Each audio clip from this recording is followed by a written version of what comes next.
All right, so my name is Michael McClure Jr. I guess my professional name would be Pastor Mike Jr., but I'm just a cat from Birmingham, Alabama. You know, I was raised in a church family. My father was a pastor. My mom sung solos at all the churches. My grandfather's a civil rights icon in the South. Martin Luther King, Fred Shuttlesworth, Dr. Abernathy, they wouldn't move without my granddaddy. We just buried him. My grandfather passed on my birthday. Yeah, so August 15th, I'm on stage getting an award. I come off stage, sorry for your loss. I find out my grandfather passed. So I come from a family, they didn't let me run the streets, you know. I come from one of those families where we would all get together at my granddad, grandma's house. Somebody get on the piano, they start singing. He would make us fake preach. So growing up in church, a lot of people don't know this. The preachers used to holler like, yeah. And we believed the juice they drink was called preacher juice. So my granddad would come get some of this preacher juice. And now I know it's just nothing but fruit punch. You would drink the juice, then he'd be like, let me hear it. Yeah.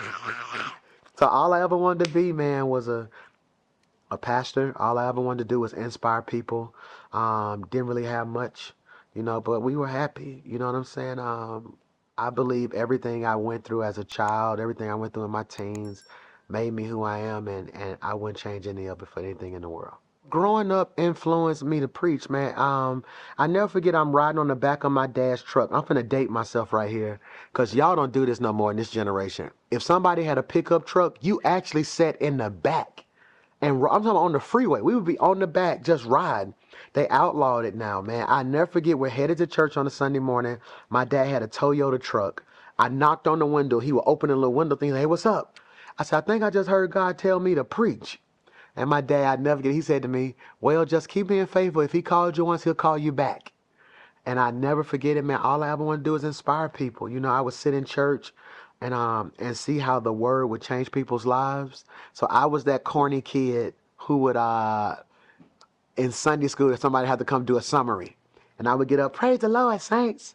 I said, praise the Lord, saints. This is the day that the Lord has made. What I learned in Sunday school, and people would always say, there he go preaching again. But I just always wanted to inspire people. You know, I just always wanted to, I always wanted my life to mean something. You know, and I never thought it would be all this. But, you know, at the core, with cameras, without cameras, with 1 million followers, with 10 followers, you know, if you search YouTube, somebody sent me a video yesterday and said, it wasn't nobody in there. You still preach the same. Because it was never really about the crowd. It was about the cause. So, yeah, growing up, I was influenced to do exactly what I'm doing right now. If I could give myself advice, I don't think I would. You know, a lot of people use this to tell themselves, man, stay focused, keep fighting. But I did what I promised myself. You know, man, I don't have any regrets. At 8 years old, I stood up in front of my class. Miss Key asked us in the second grade, I think, it was like, what y'all gonna be when y'all grow up? I stood up and said, I'm gonna be a pastor.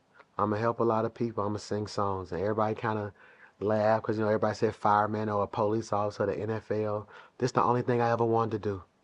Ever. This is the only thing. Growing up in the hood, I would go to church and ask each deacon for 50 cents. And they would literally give me 50 cents. I would walk to the corner store and they called them winos or whatever. But all the men at the gas station, they would get in the line every Sunday and wait on me at 12. And I would give each one of them 50 cents. Because back then, you can get something to drink, some dill pickle chips, and a pig feet for 50 cents. You know, so I wouldn't give myself any advice. If I gave myself advice, I would ruin it. I needed every hardship I went through to make me who I am. Yeah, man, I was a fool. I love God. Imagine being a youth preacher. I'm going to everybody's church preaching. I'm the hot young youth preacher. Like, you want to get somebody at your church who young? Call him. And I go to college. My first time out there, I ended up pledging Kappa Alpha Psi. Became the president of Kappa Alpha Psi. And so for the first time, I'm going to parties and I'm cute because I'm like a 5. But then once you pledge, you go to a strong 8 with your frat jacket. So this is the first time I'm out there, and yeah, just kind of wild. This is my first time. I was so crazy though, because I would go to the club every Thursday. That was college night.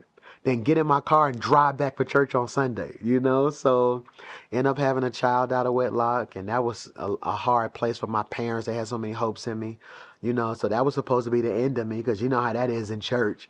Once you mess up, that's your stigma. And I never forget, I stood before the church. They brought me before the church. I said, hey, y'all, I made a mistake. My child's not a mistake. I'm not going to hide it. I said, and I don't know why I was this bold, like at early 20. I said, this ain't going to be my trump card.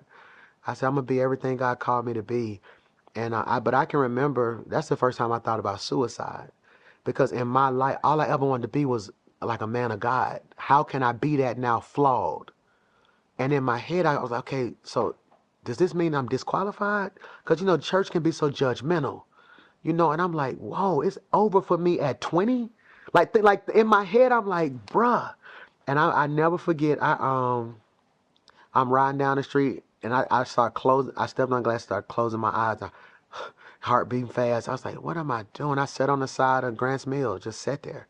It's like, what's next?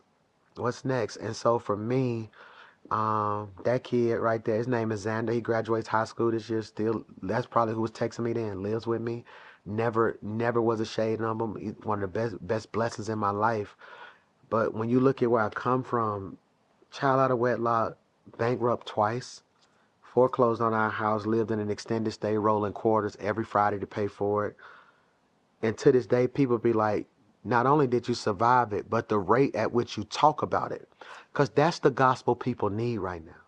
Like we say stuff like, weeping may endure for the night, but joy comes in the morning. Tell me how hard the night was, bro. Like, bro, I ain't ready to shout. I'm in night.